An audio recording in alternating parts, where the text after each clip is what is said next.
Aujourd'hui, donc, je vais vous parler de ce cycle d'exposition qui s'est tenu au Musée des Arts Décoratifs entre 1909 et 1914 et qui tente de retracer l'histoire de l'estampe japonaise à travers donc, les œuvres qui y sont exposées. J'en profite rapidement avant de commencer pour remercier Béatrice Quette et Sébastien Quéquet qui m'ont contacté et qui m'ont invité à faire cette communication. Dès l'ouverture du Japon à l'Occident au milieu du XIXe siècle, l'estampe tient une place particulière pour les collectionneurs d'art nippon, puisque ce sont des œuvres qui sont faciles à exporter et encore peu coûteuses, puisqu'elles sont jugées dans leur pays d'origine populaires et peu précieuses. Elles circulent rapidement de main en main et viennent enrichir assez facilement les portefeuilles des collectionneurs. Les premières grandes collections d'estampes japonaises se forment dès les années 1860-1870. Et leurs propriétaires répondent au nom. Je vous ai mis ici, par exemple, d'Edmond de Goncourt ou de Philippe Burti. Ces derniers enrichissent leur collection grâce à leurs relations privilégiées qu'ils entretiennent avec des marchands d'art, tels que Siegfried Bing, dont on a parlé, ou encore Hayashi Tadamasa. Ces marchands savent parfaitement entretenir le goût de ceux qui se nomment japonisants et leur permettent justement d'entretenir cette curiosité autour d'un art inconnu encore d'un pays qui les fascine. Et en quelques décennies, les amateurs acquièrent une quantité considérable d'estampes. Le choc esthétique ressenti par les premiers collectionneurs est grand. Ils développent une véritable fascination pour ces images qui décrivent un monde où d'élégantes courtisanes aux vêtements colorés peuplent des paysages enchanteurs. L'estampe est pour eux, dans un premier temps, une véritable fenêtre ouverte sur un monde rêvé qu'ils connaissent encore peu et dont ils ne décryptent pas tous les codes. Ce phénomène les amène à développer pour certains, et notamment pour Edmond de Goncourt, sur lequel je vais revenir un peu, ça les amène à développer une littérature très lyrique et poétique qui est propre à vraiment traduire leurs émotions devant ces images qui sont d'une grande nouveauté pour eux. La passion pour la gravure sur bois japonaise de l'école ukiyo-e, donc qui signifie, qu'on traduit la plupart du temps comme image du monde flottant, cette passion donc perdure au fil des années et des générations d'amateurs. L'estampe connaît un regain d'intérêt et sa collection a un regain d'activité autour des années 1890. Et se forme alors, selon l'expression du marquis de Tressan, qui est, on l'a vu, lui-même un amateur d'art japonais, se forme une seconde génération de collectionneurs après celle de Goncourt et de Burti. Cette génération enrichit non seulement ses collections auprès des marchands, mais aussi au moment des ventes qui dispersent les premières grandes collections. Et ainsi, ils ont l'occasion de former leur goût à l'estampe à l'occasion de la vente Burti en 1891, de celle de Goncourt en 1897 ou encore celle de Hayashi Tadamasa en 1902. Cette seconde génération de japonisants qui m'intéresse aujourd'hui comprend parmi elles des figures telles que le bijoutier Henri Weber ou encore le graveur Henri Rivière qui, on le sait, va être très important dans le renouveau de la gravure sur bois en France au tournant du siècle. Et c'est une génération qui est très marquée par ses prédécesseurs et qui contracte vraiment rapidement le goût de l'estampe qui va constituer pour certains une large part de leur collection. Malgré cette passion commune qui est toujours vivace, on l'a vu, il faut noter vraiment que cette génération apparaît dans une période plutôt tardive du japonisme, puisque auprès du grand public, la vogue japonaise s'essouffle un peu, et le Japon, qui est de mieux en mieux connu, apparaît de moins en moins comme une destination exotique et neuve. Ces japonisants sont liés par une amitié forte et ils ont l'occasion de se retrouver lors d'événements réguliers. Hormis les ventes publiques, certains se rencontrent lors des dîners des amis de l'art japonais, qui sont des rendez-vous initiés par Bing en 1892, puis repris par Henri Weber à la mort du marchand. Donc ici, je vous ai mis un menu d'un dîner des amis de l'art japonais auquel les collectionneurs étaient invités et où ils étaient... On leur demandait de ramener leurs dernières acquisitions pour pouvoir en discuter et faire des comparaisons. Donc ici, c'est un carton réalisé par le graveur à la manière japonaise Prosper Alphonse Isaac pour un dîner organisé en 1914. Ce sont des rendez-vous qui sont assez fréquents et qui permettent d'entretenir une sorte de fébrilité et de curiosité commune pour l'art japonais et notamment pour l'estampe. Les japonisants peuvent aussi, particulièrement dans les années 1890, admirer certaines estampes lors d'expositions marquantes, comme celle organisée par Bing aux Beaux-Arts en 1890. Je reviendrai un peu sur cette exposition. Mais en dehors de ces événements et des cercles de spécialistes et d'amateurs avertis, les occasions d'admirer l'estampe sont plutôt rares à la fin du siècle et au début du XXe siècle pour un public, disons, plus large. Et c'est dans ce contexte, donc dans ce second moment de la collection japonaise, qu'est organisé au pavillon de Marsan un cycle conséquent d'expositions d'estampes. Ce cycle est inauguré en janvier 1909 et dure jusqu'en 1914 à raison d'une exposition par an. Il incarne la première exposition d'estampes japonaises d'une telle ampleur dans une institution publique. Puisqu'en effet, pas moins de 2300 feuillets ainsi que quelques livres illustrés sont exposés en l'espace de 6 ans. Cette série d'événements comporte à plusieurs égards des spécificités sur lesquelles il est intéressant de s'attarder si on veut mieux comprendre ce qui anime l'Union centrale des arts décoratifs et les amateurs d'estampes en ce début de XXe siècle.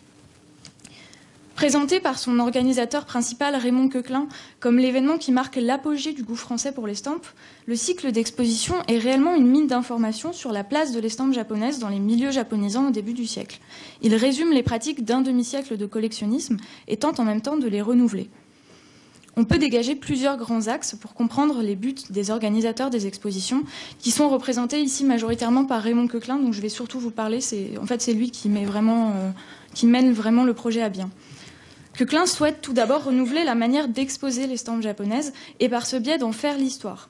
Il souhaite dans ce but se positionner par rapport aux précédentes expositions d'estampes et aux discours qui sont tenus par certains des représentants de la première génération de collectionneurs. Enfin, il propose un catalogue dont le mode d'édition est plutôt inédit pour ce type d'exposition et il offre donc une démarche tout à fait singulière sur laquelle il est intéressant de revenir. La publication de ce catalogue rythme vraiment les 6 expositions puisqu'un volume est publié à chaque volet du cycle.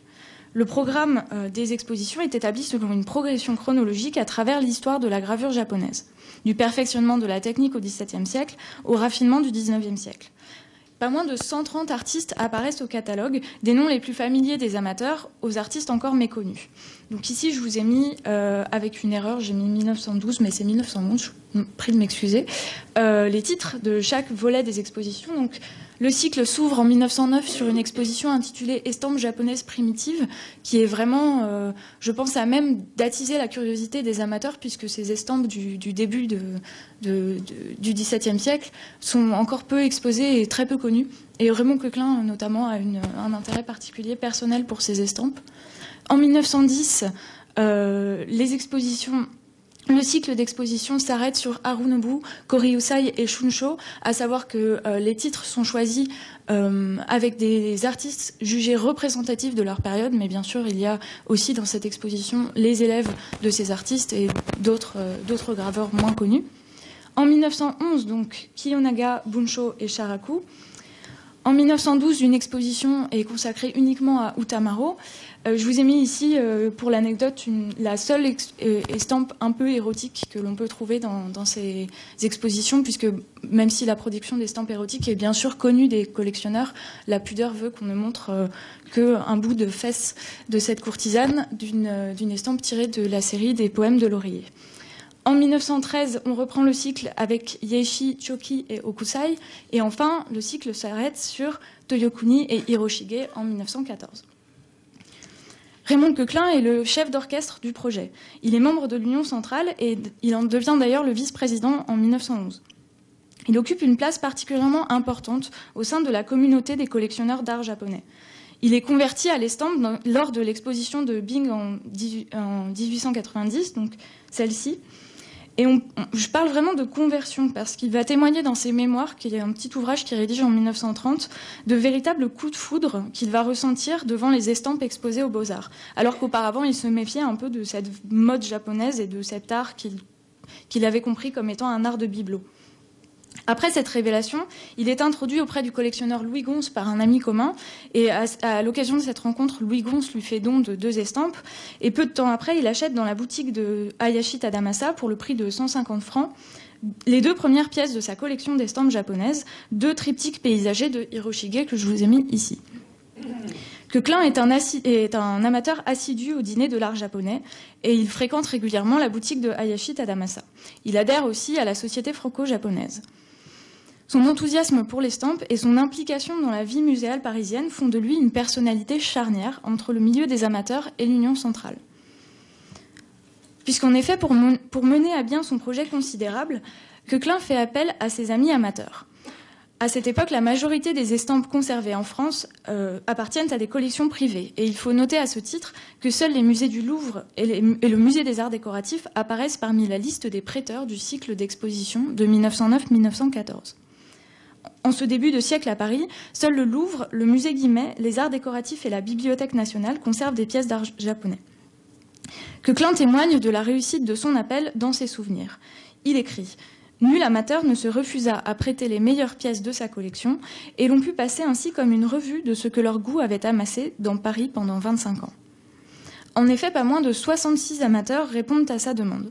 Le projet est donc inenvisageable sans l'action des japonisants. Parmi eux, on peut dégager ce que j'appelle un noyau dur de 17 collectionneurs qui vont répondre tous les ans à l'appel de Coquelin et prêter donc à chaque volet du cycle. Ici, je vous ai mis un extrait de cette liste de 17 collectionneurs qui sont vraiment essentiels dans la réussite des expositions, puisqu'à eux seuls, ils vont prêter plus de la moitié des estampes exposées. Et on peut remarquer ici que ces 17 japonisants sont presque tous en fait adhérents de l'Union centrale et ils font partie pour la plupart d'au moins un cercle d'amateurs japonais. Donc l'exemple typique, c'est vraiment celui de Henri Weber, par exemple, qui va prêter dans sa collection assez vertigineuse 505 estampes. Il est à la fois membre de l'Union centrale, il en est membre fondateur et il est élu vice-président à partir de 1914. Il fait partie des Amis de l'art japonais et il est aussi adhérent de la Société franco-japonaise. C'est le même type de profil que Raymond Coquelin, par exemple. On compte aussi parmi eux l'imprimeur éditeur Michel Manzi qui va participer dans un premier temps à l'impression des catalogues, ou encore le graveur Prosper Alphonse Isaac ou Henri Rivière. Donc on voit vraiment que la réussite du cycle d'exposition tient à ce phénomène d'interpénétration entre les réseaux d'amateurs et l'Union centrale des arts décoratifs, Coquelin étant assurant en fait la liaison entre les deux réseaux. Organiser une exposition d'estampes japonaises au sein d'une institution officielle telle que le Musée des Arts Décoratifs n'est pas une démarche anodine dans la pensée de Coquelin. En effet, la majorité des expositions marquantes dans l'histoire du japonisme se tiennent soit durant les expositions universelles, soit dans des galeries privées. Pour ce dernier cas, on peut citer donc l'exposition que Bing consacre à Utamaro et Hiroshige en 1893 chez Durand-Ruel, ou encore, un peu plus tôt, celle tenue à la galerie Georges Petit en 1883, organisée par Louis Gons. Coquelin souhaite, en ouvrant le musée à l'estampe, faire découvrir à un public plus large l'objet de sa passion. En fait, il est difficile de savoir si ce but est atteint, puisque peu de renseignements sur la fréquentation et le possible succès public sont disponibles, aussi bien dans les mémoires de Coquelin que dans les archives de l'Union centrale. Mais en fait, ce n'est pas là l'unique but de Coquelin et ses amis, puisque le cycle d'exposition incarne leur revendication de faire entrer l'estampe japonaise dans les collections publiques françaises. Gaston Migeon, qui est un proche ami de Coquelin et qui est à l'époque conservateur au Louvre, va écrire dans la Gazette des Beaux-Arts une série d'articles consacrés aux expositions d'estampes du Musée des Arts Décoratifs. Il exprime dans ces articles son regret que ne soient pas conservées dans les salles des musées de France plus d'estampes japonaises. D'ailleurs, dès 1893, il avait lancé un appel auprès des collectionneurs pour donner quelques-unes de leurs pièces au Louvre. Parmi ceux qui répondent à cet appel, on trouve Coquelin, mais aussi Henri Weber ou encore la marchande d'art Florine Langveil, qui vont donner des pièces au musée. Ils font la même chose auprès de l'Union centrale des arts décoratifs, comme Béatrice l'a précisé avant moi. Et j'ai compté qu'entre 1909 et 1914, Coquelin donne à lui seul 38 estampes et dessins japonais au musée des arts décoratifs. Donc, si le musée ainsi que le Louvre peuvent donc apparaître dans la liste des prêteurs des expositions d'estampes, c'est vraiment en réalité grâce à ces dons des japonisants. Et c'est justement l'un des intérêts de l'exposition, puisqu'elle se tient dans un musée public, mais se construit majoritairement avec des prêts privés. Pour montrer la légitimité de l'estampe dans les collections muséales françaises, Coquelin fait aussi de son cycle d'exposition un essai d'histoire de l'estampe japonaise. Convaincu qu'il est temps de délaisser le discours littéraire fait de longues descriptions lyriques qui brodent autour d'images qui laissent rêveurs les premiers collectionneurs, Coquelin tente de mettre en place un discours historique précis et scientifique sur l'estampe, ses techniques ainsi que ses artistes. Au travers d'une présentation chronologique rigoureuse, mise en place par Coquelin et l'expert Charles Vignier, le cycle veut montrer chaque étape de l'histoire de la gravure sur bois japonaise. Dans chaque volume du catalogue, Coquelin rédige un court essai qui constitue une synthèse des connaissances dont il dispose sur les œuvres exposées. Cette démarche constitue vraiment le cœur de son ambition. Il veut jeter un regard neuf sur l'estampe japonaise. Il tente donc de renouveler ce discours sur l'estampe à plusieurs niveaux. Et dans sa démarche, il se confronte à deux figures de proue du japonisme qui l'ont pourtant profondément influencé dans sa propre carrière d'amateur, Siegfried Bing et Edmond de Goncourt. Donc, je l'ai dit, il est très marqué Coquelin par l'exposition de Bing en 1890, mais il va pourtant revenir sur le modèle choisi par le marchand d'art, qui organise son exposition autour de grandes personnalités de l'estampe. De même, Byng, en 1813, consacre son accrochage chez Durand-Ruel exclusivement à Hokusai et Utamaro. Coquelin souhaite aller plus loin. À propos de l'exposition de 1893, il parle de simple, je le cite, « sélection de la gravure japonaise ». Son désir d'exhaustivité est inédit. Au pavillon de Marsan, il peut dévoiler ce qu'il estime être un panorama complet de l'estampe ukiyo-e à partir des collections privées de ses amis, depuis l'invention de sa technique jusqu'aux étapes les plus récentes de son évolution. Mais Coquelin ne souhaite pas seulement proposer un nouveau mode d'exposition de l'estampe. Il bénéficie d'une somme de connaissances beaucoup plus avancées au début du XXe siècle que de celles dont disposaient ses illustres prédécesseurs. Et il va vraiment profiter de l'occasion de ces expositions pour rectifier certaines imprécisions qui auraient été écrites. À cet égard, il revient sur, par exemple, les monographies qu'a consacrées Goncourt à Hokusai et Utamaro à la fin de sa vie, dans les années 1890. Ce sont vraiment des ouvrages qui sont essentiels dans la transmission du goût de l'estampe d'une génération de collectionneurs à une autre, puisque la langue très évocatrice de Goncourt est vraiment l'outil le plus parfait pour donner à un amateur curieux l'envie de découvrir l'art de la gravure japonaise. Pourtant, Coquelin relève les erreurs et les imprécisions de Goncourt dans son catalogue de 1913. Il dit à propos d'Utamaro: le sous-titre de Goncourt a fait tort à Utamaro. On s'est habitué à ne voir en lui que le peintre des maisons vertes, des maisons de plaisir, et son assiduité au Yoshiwara, donc le quartier de la capitale où on trouvait ces maisons, cette assiduité a fait croire que les pensionnaires de ce quartier l'occupaient uniquement. Donc Coquelin dit que si on lit Goncourt, on a l'impression que Utamaro est seulement un peintre de concubines et d'estampes érotiques. On voit, Coquelin continue, on voit combien il est faux et injuste de ne considérer en lui que l'illustrateur des mauvaises mœurs de son temps. Aucun artiste de l'école populaire n'a été aussi divers, et cette géniale diversité de son art éclatait vraiment au mur du pavillon de Marsan. Ce type de remarque est caractéristique de l'état d'esprit de Coquelin. Il souhaite corriger le regard posé sur certains aspects de l'estampe japonaise depuis la découverte des images du monde flottant au milieu du XIXe siècle. Afin de donner une meilleure appréciation de ce qu'est réellement l'estampe selon lui, Coquelin profite du cycle japonais du début du XIXe siècle qui a été évoqué par Béatrice précédemment.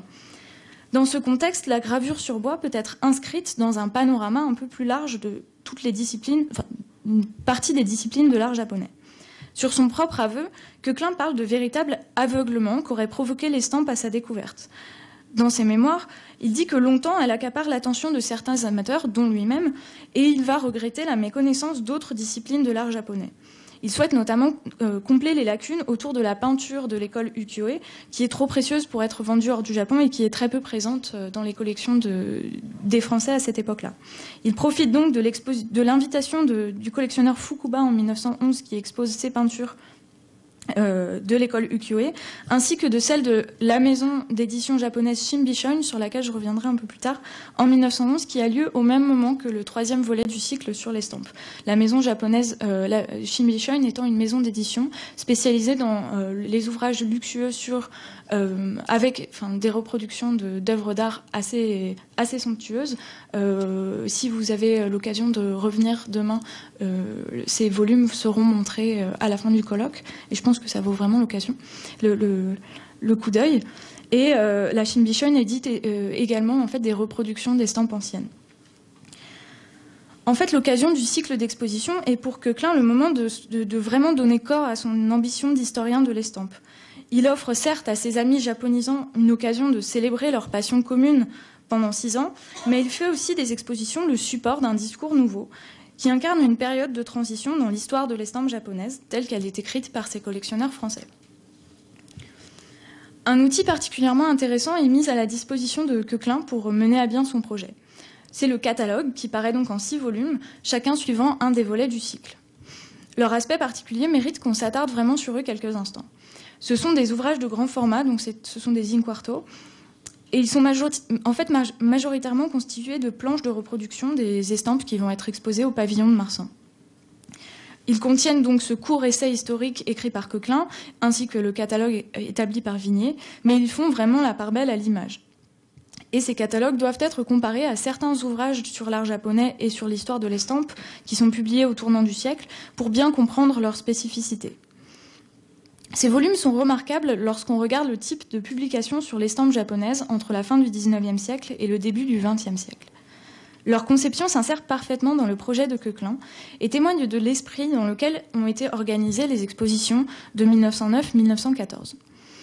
Chaque volume compte environ une centaine de planches, dont une dizaine en couleur. Donc ici, je vous ai mis une photographie d'une planche de reproduction en noir et blanc issue du premier catalogue. Et à droite, vous pouvez voir un exemple de ces planches en couleur en pleine page. Donc il y en a environ une dizaine par catalogue. Chaque volume compte donc environ cette centaine de planches et leur grand format permet vraiment une reproduction presque à l'échelle de certaines estampes. On va même jusqu'à insérer des doubles pages dépliables pour éviter de couper un diptyque en deux. Donc ici, je vous ai mis un diptyque de Kiyonaga tiré d'une série sur les mois de l'année, si je ne me trompe pas. Et vraiment, ces planches en couleur sont particulièrement réussies et leur existence découle du goût japonisant pour cette gravure japonaise. En effet, la qualité d'une estampe dépend, pour Coquelin comme pour ses amis, de la qualité du dessin, mais aussi de son impression impeccable et virtuose. Le vif intérêt que portent les japonisants à la technique de la xylographie japonaise et à son exécution n'est pas nouveau. Dans les années 1890, Edmond de Goncourt louait les couleurs chatoyantes des estampes avec enthousiasme. Je le cite. « Oh, quand vous les mettez, donc ces estampes japonaises, quand vous les mettez à côté des impressions modernes, quel contraste entre leurs harmonieux verts, leurs harmonieux bleus, leurs rouges, leurs jaunes, leurs violets, avec les verts qui font mal aux yeux, les bleus durs, les rouges noirs, les jaunes vilainement couleur d'ocre, les violets de cotonnade. » Vraiment, Goncourt souffre quand il voit des impressions modernes. Quel contraste entre leur transparence et le ton mat, sans profondeur, de ces images dont les colorations râpeuses ont l'air d'être faites avec des poudres de couleur à bon marché. On voit à travers cette déclaration à quel point Goncourt juge supérieurs les tons et les pigments utilisés dans l'estampes japonaises, lorsqu'il les compare aux impressions modernes. On sent à plusieurs reprises dans ses écrits à quel point la qualité de la couleur et son application est vraiment capitale dans l'appréciation d'une estampe. Environ 2 décennies plus tard, Coquelin ne pense pas différemment. Dans le catalogue de 1913, il parle d'une estampe de Choki qui s'intitule La chasse aux lucioles et qui date d'à peu près 1790. Il profite de la description de l'œuvre qu'il fait dans son texte pour vraiment justifier son choix de la faire reproduire en couleur. Donc ici, je vous ai mis l'estampe originale et à droite, la reproduction dans le catalogue. Alors, à ses yeux, en fait, aux yeux de Coquelin, le tour de force de l'imprimeur dans l'application des pigments de mica et d'argent fait vraiment toute la valeur de cette estampe. Il admire les effets que les pigments produisent puisqu'ils traduisent le halo lumineux fragile qui entoure les délicats insectes que l'on peut voir ici. Son texte vaut la peine d'être cité, car il contient toute l'admiration qu'ont les japonisants pour les couleurs et les nuances que permet la technique de la gravure japonaise. Une femme et son enfant se promènent le soir dans la campagne, au bord d'un ruisseau semé d'iris. Le visage blanc de la dame s'enlève sur les noirceurs de l'argent du fond, et tout alentour de sa tête flotte dans la nuit d'éclatantes lucioles, étoiles brillantes, d'où tombe une tranquille clarté. L'art de l'estampe japonaise n'a rien produit d'une plus délicate poésie. On voit ici donc quel rôle la couleur et le raffinement de son application jouent dans le choc esthétique que ressentent les amateurs japonisants. Imprimer les reproductions dans le catalogue avec le plus grand soin, c'est en quelque sorte rendre hommage au travail des imprimeurs japonais, qui sont à l'origine de tant d'émotions pour les amateurs. En proposant le catalogue à ses amis, qui financent en fait sa publication par souscription, Coquelin peut leur offrir une véritable collection idéale portative, où ils peuvent admirer à loisir de fidèles reproductions des estampes qu'ils ont tant convoitées dans le portefeuille de leurs amis. Le catalogue de 1909-1914, avec ses 6 volumes, est donc cet objet singulier, surtout lorsqu'on le compare à d'autres catalogues d'exposition d'estampes d'art japonais de la même période. Celui publié à l'occasion de l'exposition de Bing en 1890, si ma mémoire est bonne, ne comporte que très peu d'images. Pourtant, à cette époque, comme l'a fait remarquer dans sa thèse François Gons, on remarque une démarche particulière dans certains de ses projets d'édition. Il note qu'entre 1880 et 1900, les auteurs d'ouvrages sur l'art japonais s'appuient vraiment sur les progrès qui sont faits par les imprimeurs pour donner à leurs livres des illustrations à la hauteur des œuvres qu'elles reproduisent. Le catalogue de Coquelin est un produit de ces récentes innovations techniques, et bien que n'étant pas spécialiste de la question et n'ayant pas pu trouver, j'ai pas pu trouver plus d'informations à ce sujet, et je suis pas aujourd'hui capable de déterminer précisément quelle technique d'impression est utilisée pour ces catalogues-là.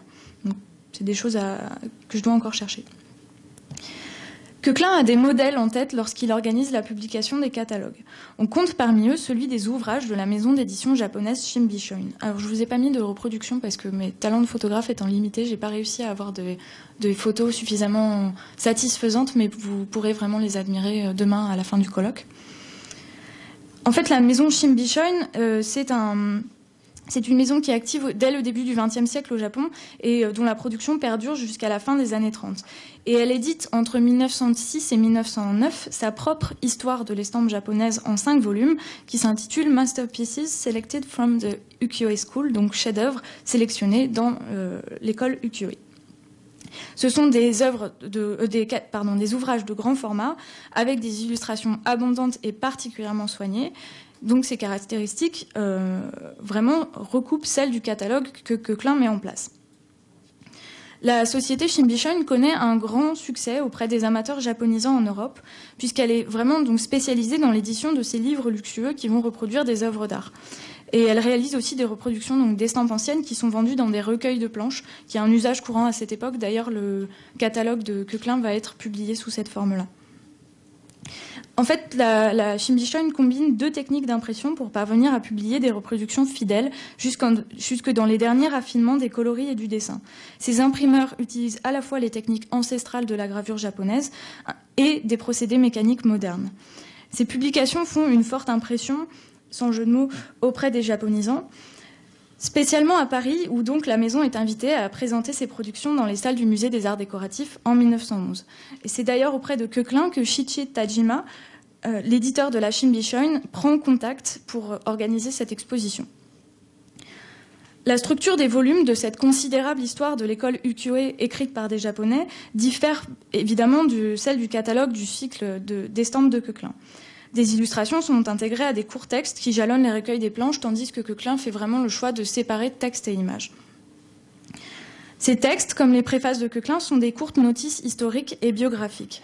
Mais en fait, ce sont véritablement les planches qui vont intéresser Coquelin et ses amis collectionneurs. Les ouvrages de la maison japonaise répondent à toutes les attentes des japonisants français.